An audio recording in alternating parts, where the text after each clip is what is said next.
I was like, oh shit. Sarah Jessica Parker, what? Yeah, Sarah Jessica Parker is very attractive. But In this movie. Ooh, the way you're separating it is a little weird. Oh, it's not weird because I've never found her attractive outside this movie.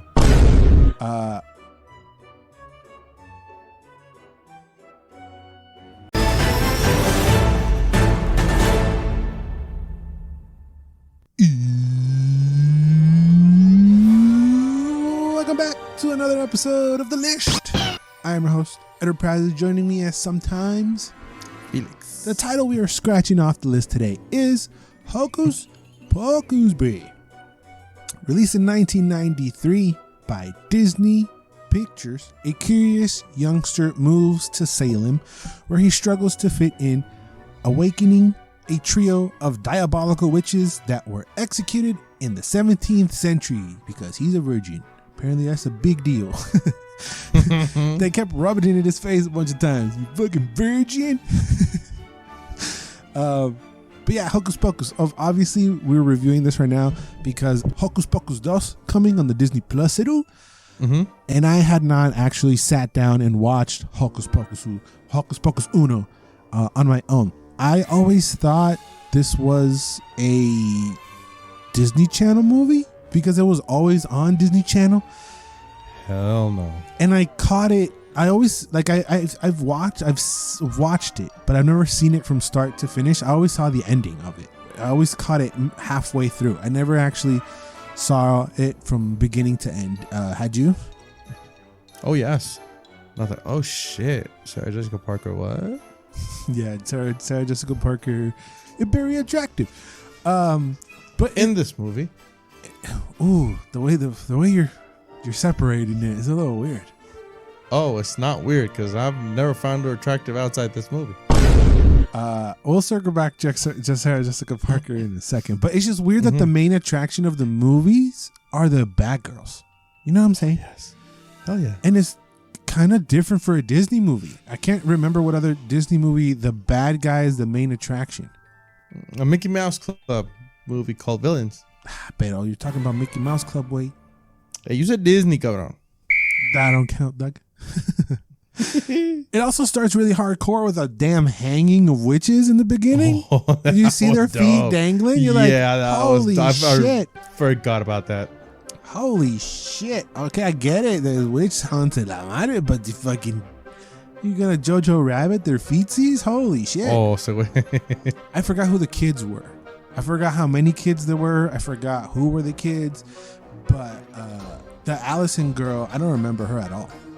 I don't know what it is about TV movie rooms, but Max has a really cool. He has a really cool room. He has like 2 stories on it. And it's dope. It's a movie room that you remember. I've always wanted Hey Arnold's room. That I don't know. That's the best room of all time, Wayne. Exactly. Greatest room of all time. Hey fucking Arnold from Nickelodeon's. Greatest room. He had a bunch of little sections in it. Oh, it's fantastic. But this guy's room is also pretty dope. He also has a skyline, doesn't he? Yes, he does. He has like a tower. Yeah, he has a tower. It's great. He has like a little lighthouse and shit. It's dope. His room is really cool. But the actor who plays Max actually wasn't even supposed to be him. Omri Katz. What do you mean? The original role was supposed to go to a little nobody named Leonardo DiCaprio. Oh shit! He was supposed to be in the movie, but he picked the other movie with Johnny Depp where he plays a mentally challenged kid instead. Will you cut it out? Okay, Dad. Sure thing, Dad. That's nice. Also, the role of Mary, that was supposed to go to Rosie O'Donnell, but she didn't want to be looked at as a witch, so she turned it down. Oh, Simon. Hey, that's the reasoning, right? Don't tell Donald Trump. You've called women you don't like fat pigs, dogs, slobs, and disgusting animals. Your Twitter account... Only Rosie O'Donnell. Almost. But while I was watching this movie, I did think that a lot of people like Halloween over like other holidays. But there are more other holiday movies than Halloween. Like other than the movie Halloween, Hocus Pocus, what is the most famous Halloween movie? I think it's between those two, right? Yeah.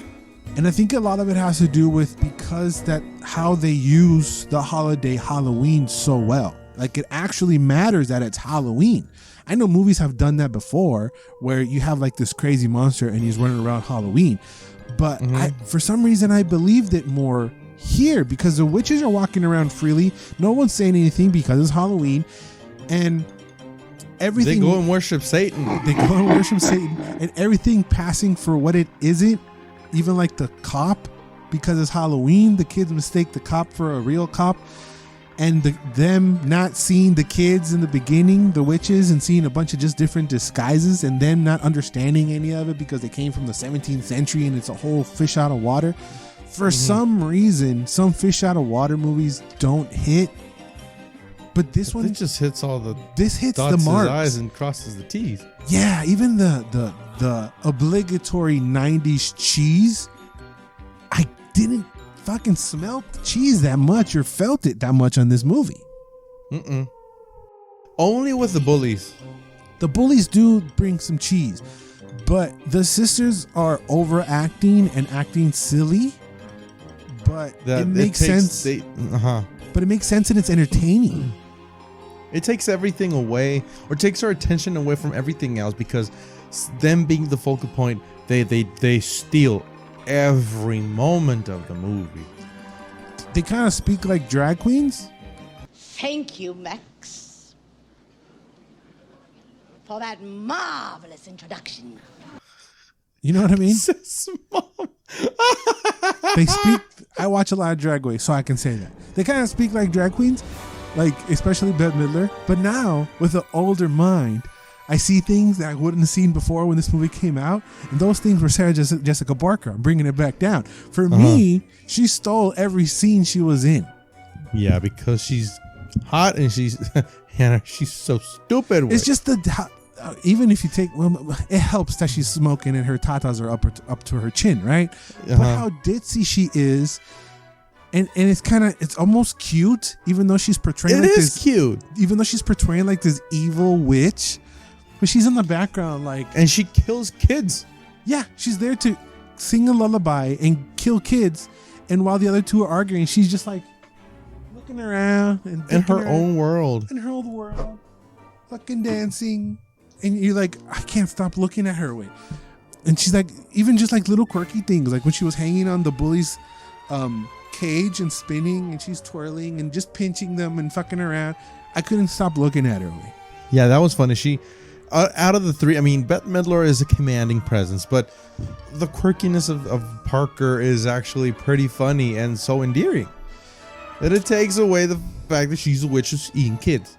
But Bette Midler, who has to command the scenes, does a great job for me. Also, when Sarah Jessica Parker is not in the background, dancing in the background, and Kathy, who plays Mary, is great. I can't see Rosie O'Donnell in that role. I don't know if she's that good of an actress to bring what she brought. I don't know if she would have paid a little bit more. I don't know. Just. Even the crooked mouth thing, I don't even think Rosie would have pulled that off. No, I think she was perfectly cast for that role. Even in Sister Act, yeah, she was perfect. And in this one, I love her. She's like the lovable, endearing one of the three bitches. But she's also, but they're all nasty at the same time, which is so weird, you know. That strange juxtaposition is like, you want to love them because they're commanding presences and they're quirky and funny and they have all these features, but they're evil. And they're the focal point of the movie. They're on the poster. There's what you use on the marketing. You say Hocus Pocus, Mexican. You say Hocus Pocus, and that's what you think of, the three sisters. That's what's on the merch. You don't see the cat on the merch. You don't see the kids on the merch. You see the evil bad guy on the merch. I think the best scene in the movie is this Put a Spell on You. I knew there was going to be a musical number just because it was Bette Midler. Like, how do you not have a musical number? But best scene, that didn't stand out to me. I think the other Sarah Jessica Parker song stood out to me more. Oh, the lullaby? Yeah. But oddly enough, it didn't work when it released. Really? Yeah, when they were creating the movie, they thought it was going to be a Disney Channel movie. So that's where I get the vibes from, because their original thoughts were for it to be straight to VHS or whatever. But Disney actually saw potential for a theatrical release. The thing is, it released on July 1993. Seas mamon, way. Of course they're gonna fuck it up. So who gives a shit about Hocus Pocus in July? Which led to horrible reviews, which led to people not understanding it, which led to a massive fail. I mean, I've never bothered to see the look up the release date, but this is Doesn't make sense. Obvious Halloween release, exactly. Yeah, Maybe because they ended up throwing it on Disney Channel so much, that helped cultivate the fandom that I think a lot of 90s specific girls like. I just think that this movie was huge for 90s girls growing up, I feel like. this was in '93. Yeah, it came out in 93. One thing that did kind of annoy me is, why didn't the cat told the kid to stop? Hey, don't light that. Why didn't he talk beforehand? He talks after. That's a plot hole. He bites him instead. What was Binks? Binks could have been like, Binks. hey, pinche chamaco, deja ahí. Leave that there. Aprende a limpiarte las nalgas primero, puto. Instead, he dives on his neck and attacks him. And then even after he attacks him, he could have been like, hey, stop it. No, don't do that. Instead, he goes on to explain everything after he fucked up. The cat doesn't, the visuals obviously do not hold up, but they're okay. Oh no, They don't hold up. the CG is horrible. But they said that during filming, they also used a mechanical cat in some scenes for the actors. That's the same cat we see in the Sabrina show later on. No, mames, that would be fucking dope if they use Salem. I mean, that's what some of the reports were, but one of the videos that I saw, I forget the fucking. That's head canon for me now. I understand it now after watching it. I get where the cult fandom comes. I get why they wanted a sequel. There actually was a sequel in the form of a book that nobody read, which follows the daughter of Max and Allison. Oh, they ended up together at the end? Of course, it's an 90s movie. Yeah, and the sisters come back and torment the little girl. So I wonder what the second one's gonna bring to the table. All that good stuff. Is it gonna hold up? Are they gonna ruin it? We'll see. But if you'd like to see another video of us talking of another movie that came out in 1993, we got Demolition Man over here. And if you like another more musically puppets, also, I got Little Shop of Horrors right here. Thanks for watching. Don't forget to always and forever, you do you. Bye-bye. Deuce.